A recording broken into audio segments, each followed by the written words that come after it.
শেখ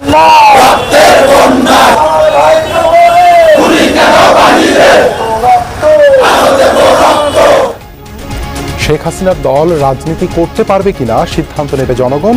অবস্থান কর্মসূচি থেকে জানালো বৈষম্য বিরোধী ছাত্র আন্দোলন। গণহত্যার বিচার নিশ্চিতের দাবি। মায়ের কোল খালি করছে, আমরা কি তার ফাঁসি চাইতে পারি না? কোনই বলবো আমি এটা, তাদের বিচার চাই। সে প্রধানমন্ত্রী হোক, তাকে দেশে ফিরিয়ে এনে আমাদের সকল শহীদ ভাইদের হত্যাকাণ্ডের বিচার নিশ্চিত করা হোক। ভর ছাত্র জনতার অবস্থান, শ্রদ্ধা জানাতে আসাদের মারধরের অভিযোগ। প্রতিবিপ্লব ঠেকাতে রাজপথে থাকার ঘোষণা। এদের বিচার না হওয়া পর্যন্ত আমরা ছাত্র জনতা আমরা এই মাঠে অবস্থান করছি। পরিপূর্ণভাবে এই আপনাদের অধিকারগুলো ফিরে না পেয়েছেন ততদিন পর্যন্ত আমরা ছাত্র সমাজ আমাদের আন্দোলন থামাবো না। সরকারকে যৌক্তিক সময় দিতে চায় বিএনপি। আবারও বললেন মির্জা ফখরুল। বর্তমান পরিস্থিতি নিয়ে চক্রান্তের অভিযোগ।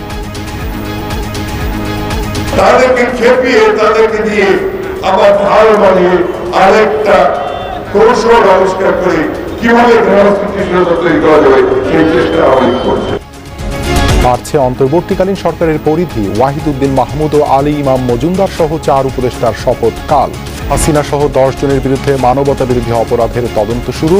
পল্টন থানার হত্যা মামলায় টুকু পলকের 10 দিনের রিমান্ড।